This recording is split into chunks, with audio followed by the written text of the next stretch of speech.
A staggering 1 in 2 of us will develop a mental illness sometime in our lives.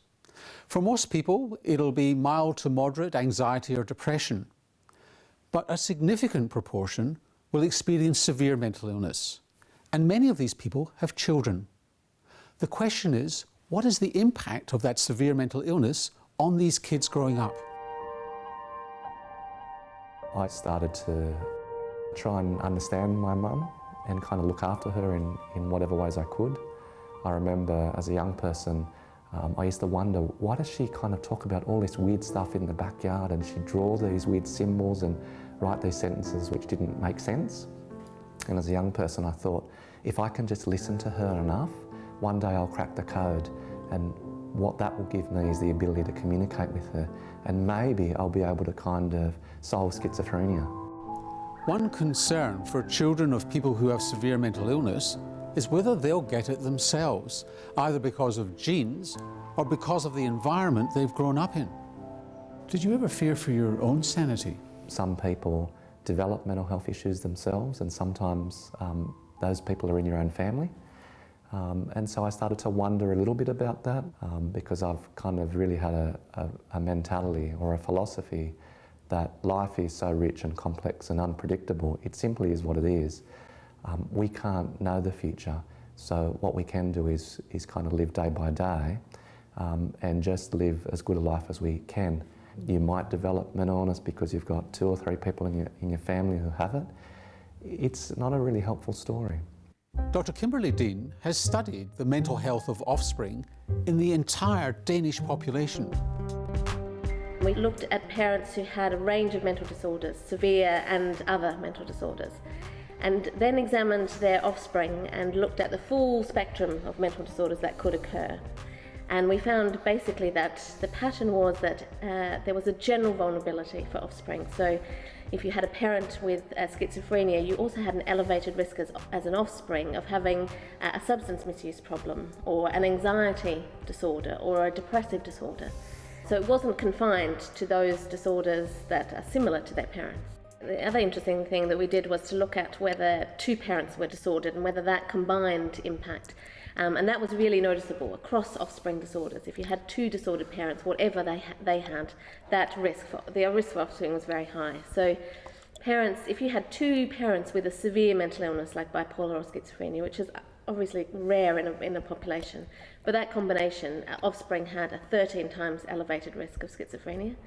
But they also had an 8 times elevated risk of substance misuse, which you wouldn't normally consider to be genetically or environmentally directly linked.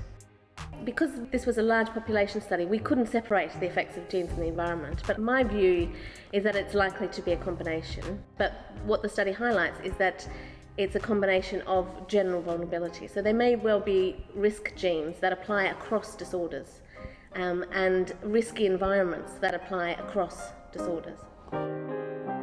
I think it's important to recognise that although this study is focused on family history, the vast majority of people who have mental health problems don't have a parental history of mental disorders. So that was true of 4/5 of my sample. And in addition to that, if you do have a parent with mental disorder, you're still much more likely not to develop disorder yourself. So that has to be borne in mind. Describe the worst of times and the best of times. I think one of a story that kind of tells me about the worst of times is once being in the city going to the movies with 3 friends of mine. We're at Pizza Hut having all-you-can-eat pizza, trying to outdo each other, and all of a sudden there was this commotion and people were kind of looking over towards the entrance, and the manager was trying to usher out this woman, and there was this screaming and shouting, and people were kind of all looking over, and one of my friends said, "That's your mum." And I looked at my friend and I said, "That's not my mum." It was, but I didn't want to own that. He said, "Well, that's your mum, Nicholas." And for the second time I said to him, "That's not my mum." I went home that night and I reflected on that, and I was really quite tearful and sad about that, because in some sense I tried to disown my own mum, but for good reason.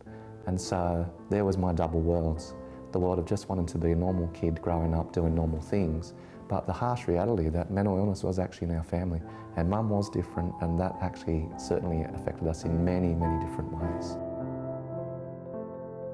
The other thing we looked at was the gender of the parent who was affected by mental disorder. And we expected mothers to have a greater impact, just because you're more likely perhaps to be exposed more to a mother when you're growing up than a father. And so if there was any environmental effect, we thought that would be more the case for disordered mothers. But we didn't find any difference in the vast majority of cases. So it didn't appear to matter whether it was your father who was mentally disordered or your mother. People talk about the need for services for people with mental illness. What about services for children of people with mental illness? I think that's a rich question. I think we need to take many different approaches. The approach that we take with On Fire, which is an organisation or a group that I've set up about 10 years ago as a result of my own growing up experiences, has a really clear purpose. Let's try and help these children and young people flourish. Let's bring kids together so they can make friends and experience peer support. Let's give them opportunities to have fun and experience leisure. Let's give them opportunities to actually learn important life skills. And finally, let's actually give these young people an opportunity to make a positive difference in their own communities so they're not just the poor victims. I think one of the messages is that the majority of our patients as clinicians are parents, and we don't think very much about that, and perhaps it's important. I mean, genes are something we can't necessarily do much about, but to think about environments and supporting people who are parents and who have mental health problems in terms of the impact that might have on the next generation.